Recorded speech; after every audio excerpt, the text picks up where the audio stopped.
Your girlfriend and I are legally married. We're the real family now. The one who isn't loved is the one on the outside. Ryan Shaw stood before me, a smug look on his face as he held out 2 crimson marriage certificates. I took them and opened one. The man in the photo was Ryan, and the woman next to him was my girlfriend, Jessica Morgan. I stared at the face I knew better than my own, my mind reeling back to just last night when she was tangled in my sheets, soft and pliant, whispering my name. It felt surreal. The woman I'd lived with for 3 years, the woman I loved, was legally someone else's wife. Jessica was beautiful, the kind of woman who turned heads everywhere she went. In college, she was the star of the show, the head cheerleader and the campus queen.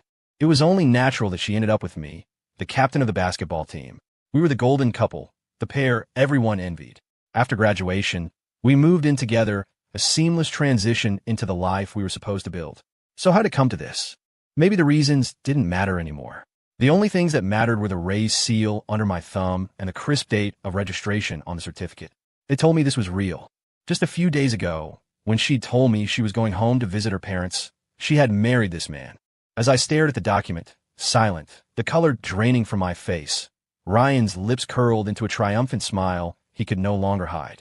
"Ethan, I get how you must be feeling," he said, feigning magnanimity, his voice dripping with the condescension of a victor. "But you can't force love, now that you know the truth. I hope you can accept it and leave my wife alone. Don't bother her again." I slowly rose to my feet. At 6'1", with a solid frame honed by years of athletics, I loomed over him like a wall. Ryan, who barely cleared 5'7", looked frail in comparison. As I stepped toward him, the smug provocation vanished from his face, replaced by a flicker of panic. He instinctively took a half step back. "Since you came all the way here to drop this bomb on me," I said, my voice ice cold as I slowly rolled up my sleeves to reveal my forearms, "you must have some idea of what happens next, right?" He tilted his head back to look up at me, swallowing hard. He tried to sound composed, but a tremor betrayed him. Of course. And for the years you've taken care of my wife, I'll let you get a few hits in, let you vent. But after that, you leave her alone, and I won't press charges for what happens today." I clenched my fists, my knuckles cracking. The first punch sent him to the floor with a squeal like a stuck pig. I rained blow after blow on him, a raw, visceral release of fury. The beating was brutal and long. Back at my apartment, I pulled out a tube of ointment, rubbing it carefully into my swollen knuckles. "Damn it," I muttered. "Didn't think the little punk was that tough." He screamed a few times at the beginning, but then he just took it, not making a sound no matter how hard I hit him. Just as I finished cleaning up, I heard a key in the lock. Jessica was home. The moment our eyes met, she flinched and looked away, guilt written all over her. She slipped off her coat and dropped her purse, her movements slow and deliberate. Then, as if she'd finally gathered her courage, she walked over to me, her voice laced with a nervous, placating tone. Honey, about what happened today. Let me explain. It's not what you think with Ryan." I nodded, my face a blank mask, and motioned for her to continue. In my mind, it was already over. There was no excuse, no justification that could fix this. The second I saw that marriage certificate, I was done with her, but I wanted to hear it. I wanted to hear what kind of self-serving story she had concocted. Seeing my calmness, my lack of an immediate explosion, Jessica seemed to relax. Her words began to flow more easily. "You know, Ryan is my old neighbor, right? We grew up together. My mom wasn't around, and my dad was always busy with work, so I was at his house most of the time after school. His parents, especially his mom, were so good to me. They treated me like their own daughter." I stayed silent, waiting. She glanced at my face, gauging my reaction, before continuing cautiously. "Now, his mom has terminal cancer. The doctors say she doesn't have much time left. Her only wish is to see Ryan settle down, to see him get married. Ryan couldn't find anyone else, so he came to me for help, and I just..." She trailed off, but I got the picture. I couldn't believe it. This was the kind of garbage plot you'd find in a cheap, melodramatic novel, and here it was, playing out in my life. Not that it mattered. The reason was irrelevant. "Did you sleep with him?" I cut her off, my voice terrifyingly calm. What? Jessica froze, her head snapping up. Her eyes were wide with disbelief. I said, I repeated, enunciating every word, "Did you sleep with him? Ethan, what the hell is wrong with you?" she shrieked, her face flushing crimson as if I had deeply insulted her. "How can you be so disgusting? I was just trying to grant the dying wish of a woman who treated me like a daughter. We're innocent. Nothing happened. Is that really what you think of me? I'm that kind of person." Looking at the woman I thought I knew, now twisting her betrayal into a righteous tirade. A profound sense of exhaustion and alienation washed over me. Had she changed, or had I just been blinded by love all this time? It didn't matter. Legally, she was another man's wife. I was done. Wait, she was another man's wife. An idea sparked in my mind. Jessica was still rambling, vehemently defending their innocence, insisting I was the only one she loved. She even managed to squeeze out a few tears for dramatic effect. I didn't hear a word of it. I stepped forward and pressed my hand over her mouth, silencing her nauseating excuses. Okay, stop talking, I said, forcing a look of reluctant acceptance onto my face. My acting was probably stiff, but in her panic state, she wouldn't notice. Babe, go take a shower. I'm in the mood. In the mood was our code. Jessica's jaw dropped. She stared at me, utterly baffled by my sudden shift. She couldn't comprehend how I'd swung from rage to desire so quickly. Maybe, she thought, this was a man's way of coping with extreme pain, a desperate search for comfort and reassurance. For her, it was a good sign. It meant I wasn't kicking her out. It meant there was still a chance. She probably felt she owed me, that her body was a fair price to pay for consolation. Okay, I'll go right now, she stammered, a hint of eagerness in her voice. But honey, you really went too far today. Ryan was unconscious, and you were still hitting him. If a passerby hadn't called an ambulance, who knows what would have happened? Enough, let's just drop it, I said impatiently, nudging her toward the bathroom. Now hurry up. I can't wait. Ryan came looking for a fight, and he got one. It was that simple. The moment she closed the bathroom door and the water started running, I sprang into action. I dug out the high-definition camera I'd bought for my old photography hobby, found a perfect concealed spot with a clear view of the bed, and adjusted the focus. I made sure it would capture everything. Ryan. Oh, Ryan. I smirked, a silent, cold laugh forming on my lips. I can't wait to see the look on your face when you watch your brand-new wife doing everything she can to please me in my bed. The rest of the night went smoother than I could have imagined. Riddled with guilt, Jessica was exceptionally eager and submissive, catering to my every whim. And as for me, there was a strange, forbidden thrill in being with another man's wife. It was a potent, intoxicating feeling I had never known before. The physical exertion left me drained. I slept until 11 the next morning. The space next to me was empty. Jessica must have gone to work. A note was on the dining table. Honey, I went to the office. Breakfast is in the kitchen. Just heat it up. Love, Jess. I crumpled the note into a ball and arced it perfectly into the trash can. Love? Let's not. From now on, you're just a warm body. The last 3 years? I'm writing them off as a total loss. After a quick breakfast, I went back to the bedroom, retrieved the camera, and connected it to my laptop to review last night's spoils. The video was crystal clear, the audio crisp. Jessica's moans and whispers were particularly musical. I expertly edited the footage down to a potent short clip. Then I picked up my phone, found Ryan's contact, and sent him the video. I followed it up with a few lines of text. Your wife is a real firecracker. Begged for it all night. My back is killing me now. To cap it off, I found a perfect gif of a grinning devil and sent it his way. With that done, I tossed my phone on the bed. Damn, yesterday had wrecked me, physically and mentally. I collapsed onto the mattress, pulled the covers over myself, and went back to sleep. Meanwhile, across town, Ryan sat in a private dining room, thick concealer failing to hide the ugly purple and blue bruises on his face.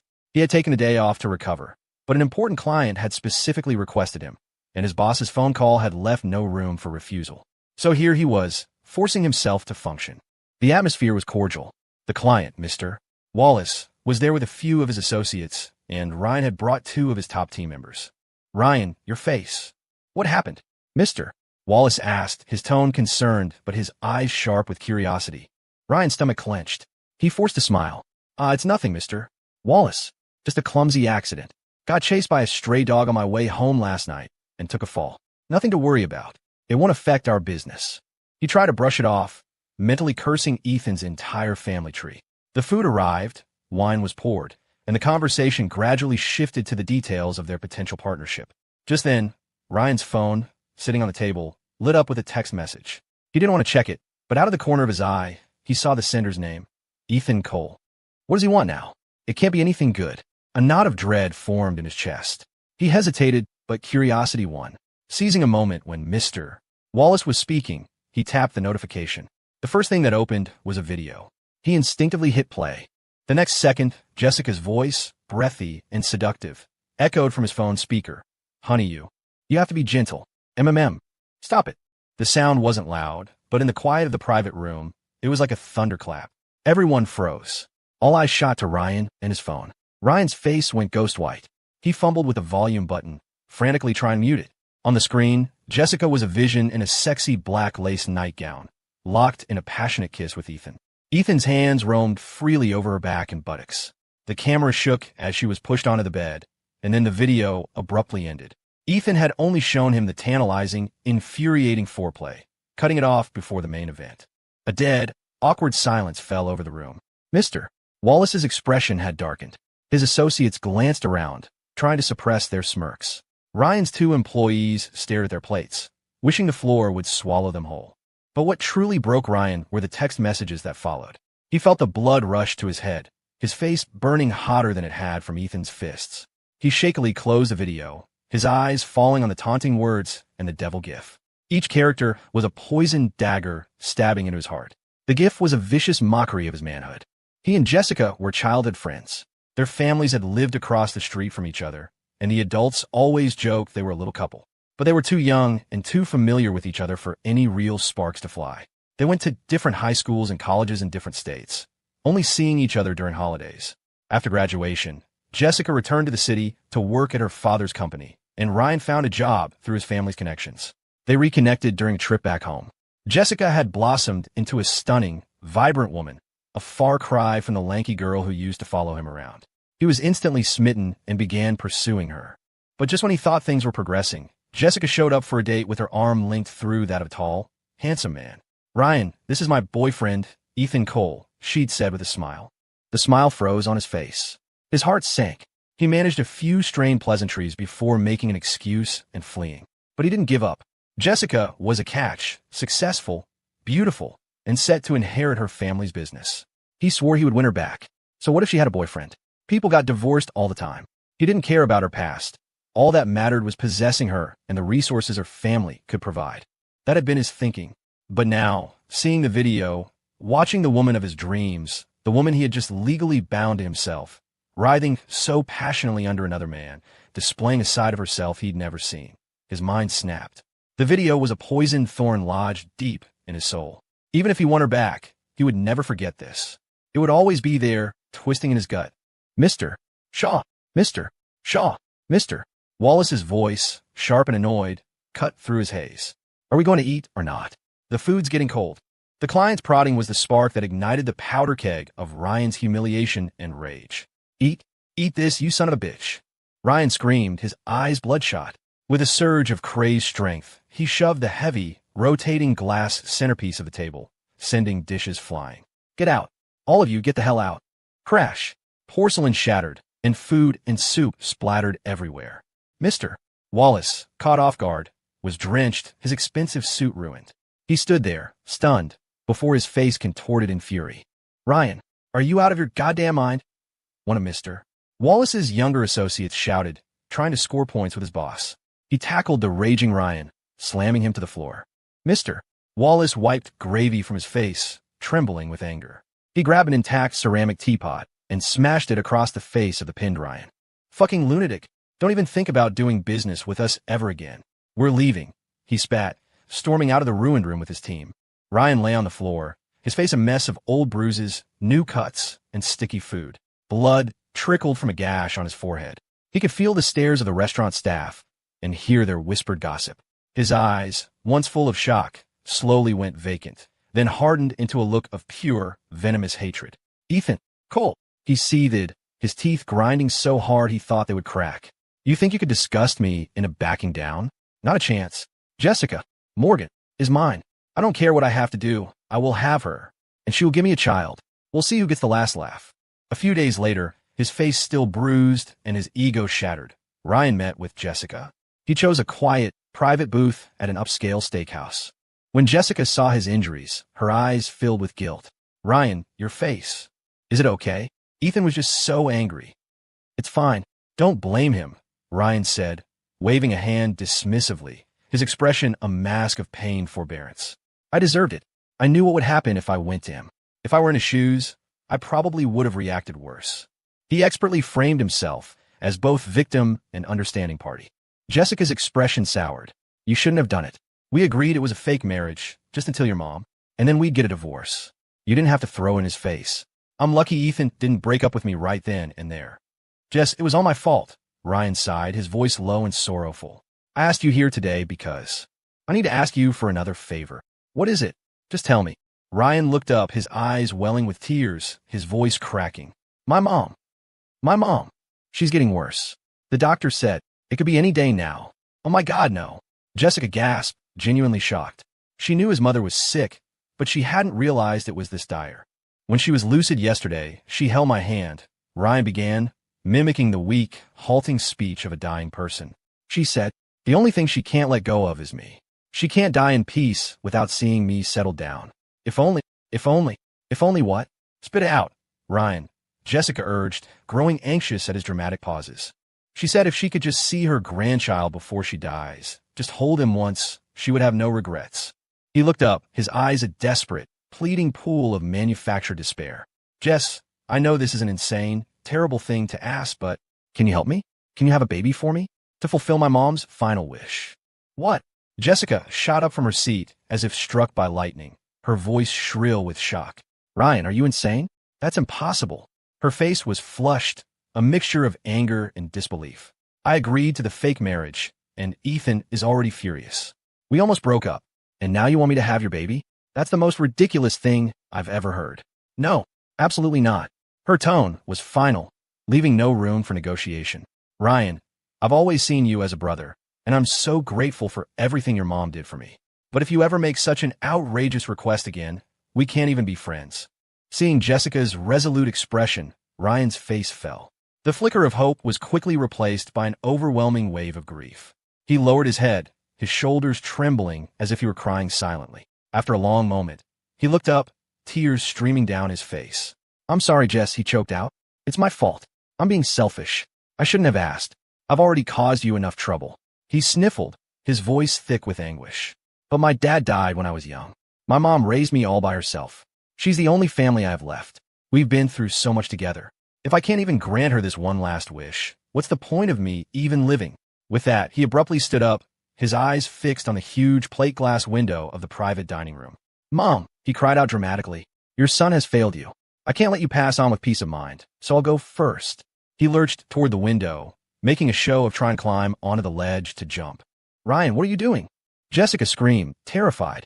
She lunged forward, wrapping her arms around him from behind with all her strength. Calm down. Don't do something stupid. Let me go. Ryan wailed, struggling against her. Let me die, Jess. I don't want to live anymore.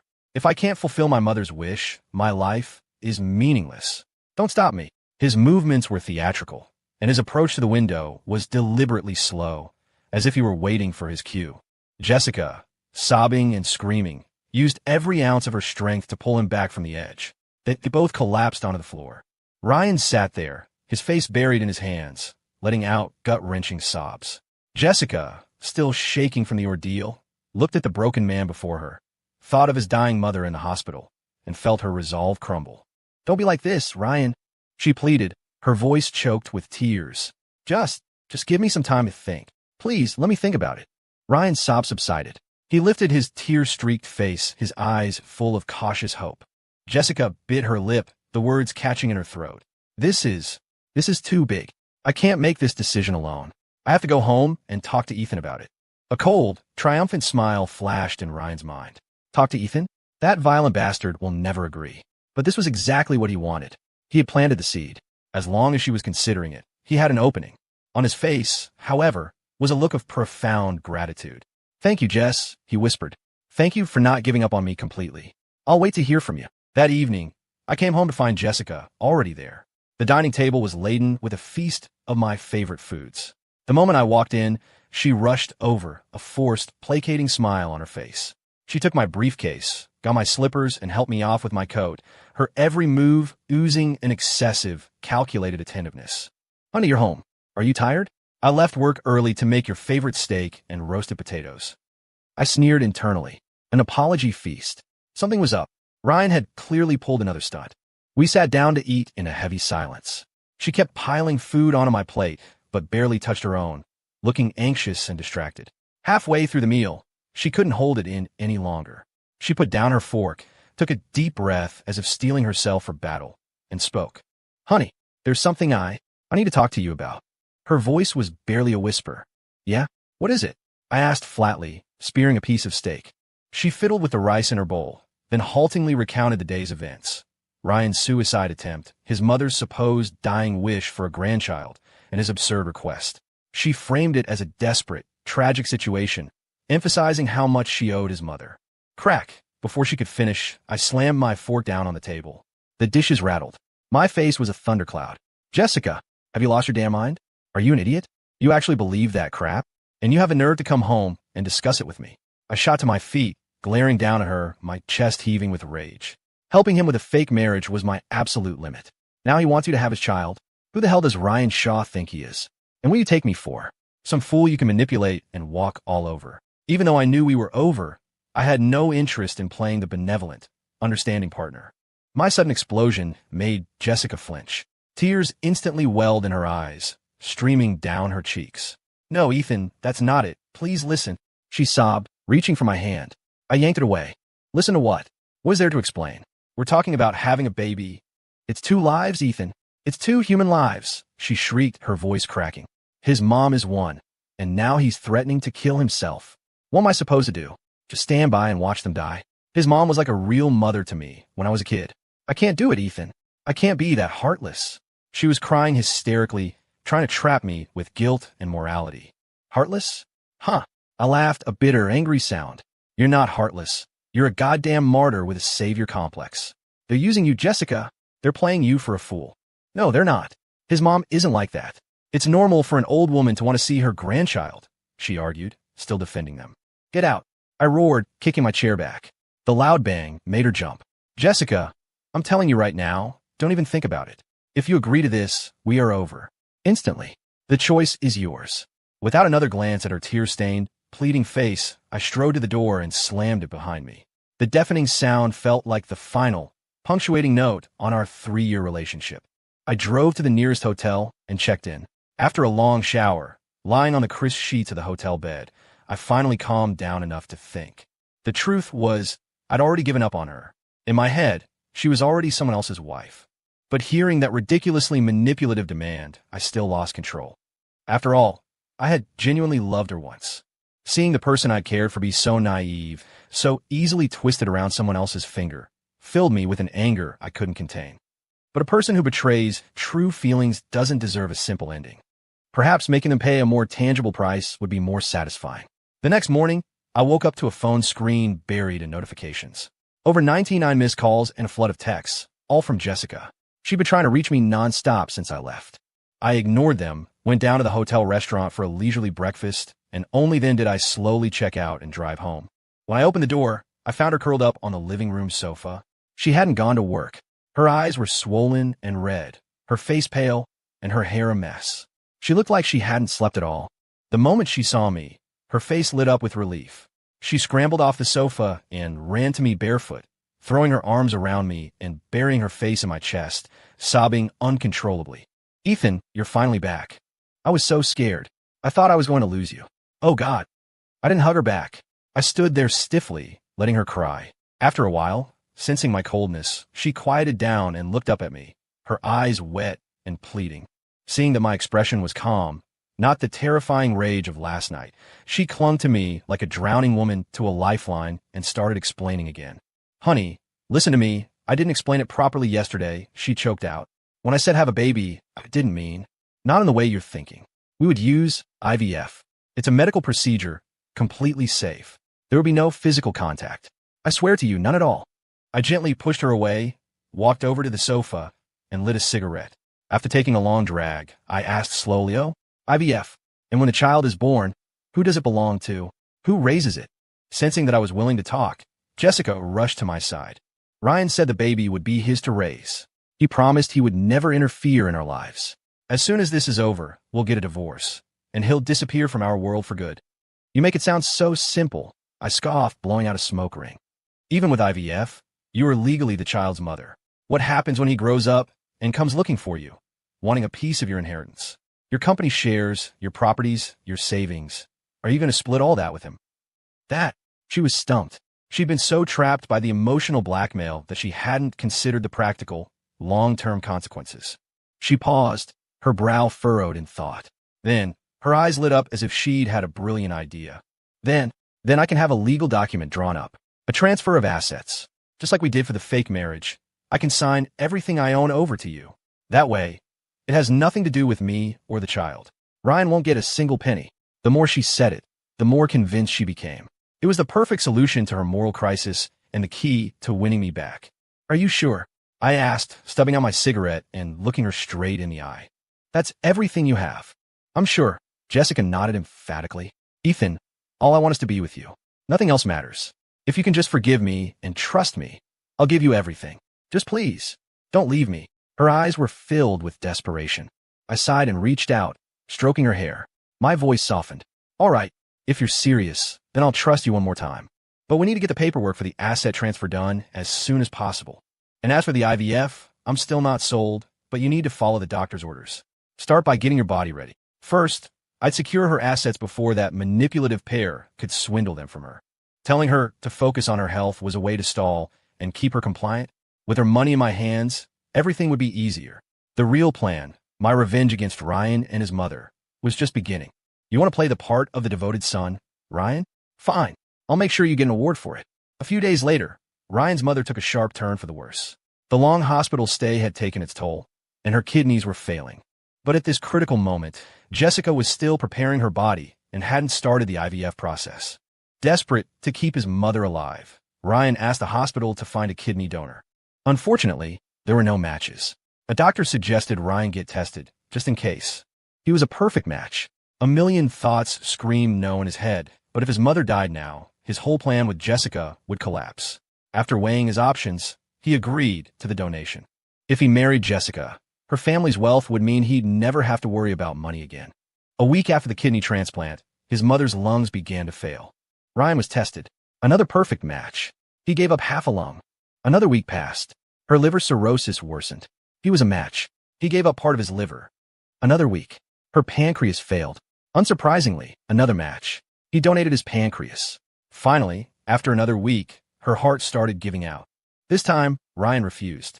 He only had one heart to give, and he wasn't ready to die. His mother was given 2 months to live. For those 2 months, Jessica practically lived at the hospital, taking care of both of them.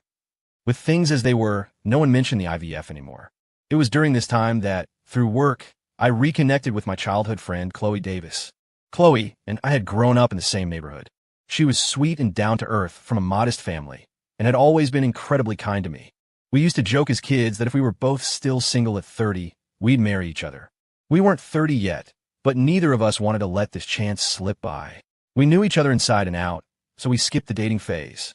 And so, while Jessica was at the hospital playing nurse to her husband and mother-in-law, Chloe and I quietly went to the courthouse and got married. 3 months later, after Ryan's mother's funeral, Jessica came home to find the locks had been changed. Her calls and texts to me went unanswered. I had blocked her number. I was on my honeymoon with Chloe, traveling the country, and had no desire to be disturbed. Jessica eventually found out from a mutual friend. When we returned, she confronted us, her eyes wild with fury as she stared at Chloe. Ethan, tell me it's not true, she demanded, her face ashen, her voice trembling. You and Chloe, you got married. Sensing her volatility, I stepped in front of Chloe to shield her. The protective gesture only seemed to enrage Jessica further. That's right, I said calmly. We're married, legally, just like you and Ryan. A husband and wife, protected by law. Why? Jessica shrieked, tears streaming down her face. Is it because I married Ryan? But you knew why I did it. I was trying to grant a dying woman's wish. Why can't you understand that? My parents and Chloe's parents have always wanted us to be together. I replied, my voice even. I was just fulfilling our parents' wishes. By your logic, you of all people should understand. My words struck her dumb. She opened her mouth, but no sound came out. She couldn't argue, but she wasn't ready to admit fault. After a moment of stunned silence, she shook her head and started crying again. It's not the same. Ours was fake. We were going to get a divorce after his mom died. Ryan just had surgery. He's still in the hospital. As soon as he's discharged, we're filing the papers, and then we can get back together. Ethan, please think of everything we had. And why on earth would you think my husband would leave me for a divorced woman like you? Chloe stepped forward, her gaze unwavering and filled with contempt for the pathetic creature before her. I've only ever read about women like you in trashy novels. Women who treat marriage and childbirth like a game to satisfy someone else's whims. How dare you even pretend to know anything about love? But Jessica, now completely unhinged, wasn't listening. She stopped crying and lunged at Chloe, screaming, "This is all your fault. You wouldn't have left me if it weren't for you. I'll kill you." I moved instantly, stepping between them and pushing Jessica back. "That's enough. Stop this madness. You're the one who let go first. We're both married to other people now. It's better if we don't see each other again." "Ethan, you pushed me? For her? I'm your girlfriend." "We were." A shrill ringtone cut her off. She pulled out her phone, her expression souring when she saw the caller ID. "We were." A shrill ringtone cut her off. She pulled out her phone, her expression souring when she saw the caller ID. "Hello? What is it now?" "What? Another bill?" "Fine. I'm on my way." She hung up, her rage momentarily subdued. "I'm going to the hospital to start the divorce proceedings with Ryan. You two should do the same." With that, she got her car and sped off. At the hospital, Jessica learned that Ryan had started urinating blood that morning. It was a post-surgical infection, but after emergency treatment, he was stable. She paid the bill and went to his room. When Ryan saw her, his lifeless eyes brightened. He struggled to sit up, reaching out to hug her, but she sidestepped him. Feeling the coldness emanating from her, Ryan's heart sank. He licked his dry lips, his face a mask of pitiful vulnerability. "Jess, I was so close. I almost died back there. But I'm okay now. The doctor said it won't affect my ability to have children, so we can still. I came here to file for divorce." Jessica's voice was flat, cutting through his sentimental act. "WH what?" Ryan looked as if he'd been struck, the little color he had draining from his face. He coughed weakly. "You'd abandon me now? Well, I'm like this. Besides, my mother's wish. You promised me, Jess." Usually, the mention of his mother would soften Jessica's expression. This time, her face remained a stone. "Ryan, I have my own life to live. I've nearly destroyed it for you and your mother. I can't do this anymore. Get your things in order. I'm going to the courthouse to get the paperwork started. All you'll have to do is sign."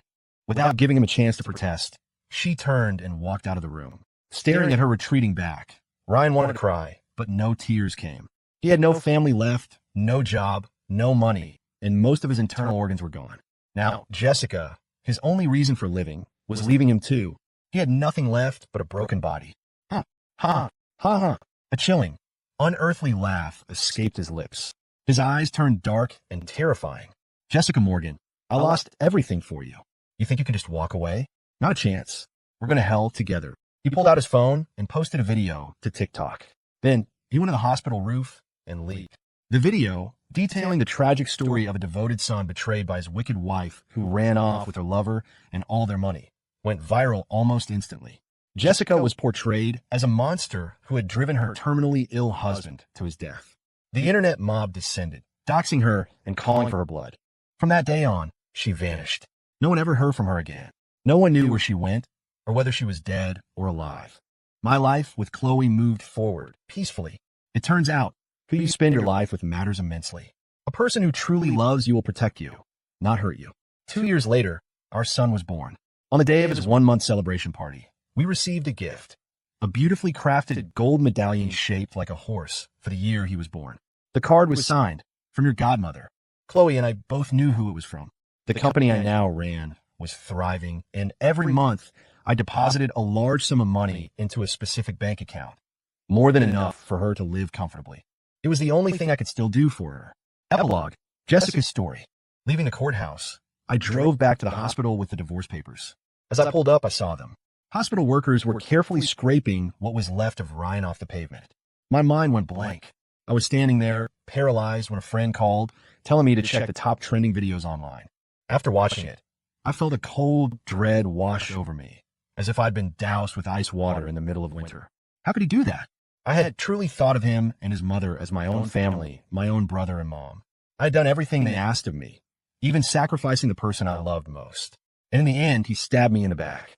The online backlash was faster and more brutal than I could have ever imagined. When I tried to go home, I saw a mob gathered outside my apartment building, splashing red paint on the walls and holding signs. The internet was filled with death threats. Alone and terrified, I felt a helplessness I had never known. It made me realize how much I had taken for granted, that feeling of coming home to a safe harbor, to someone's shoulder to lean on. But I couldn't go to him now. It would only drag him into my mess. I cut off contact with everyone I knew and started a life of hiding. moving from place to place. Sometimes, when the loneliness was too much, I would go to his neighborhood just to see him from a distance. Seeing him happy with his wife was a special kind of torture. It was a reminder of what I had lost of the life that should have been mine. If I could do it all over again, I would never have made such a foolish choice. The end.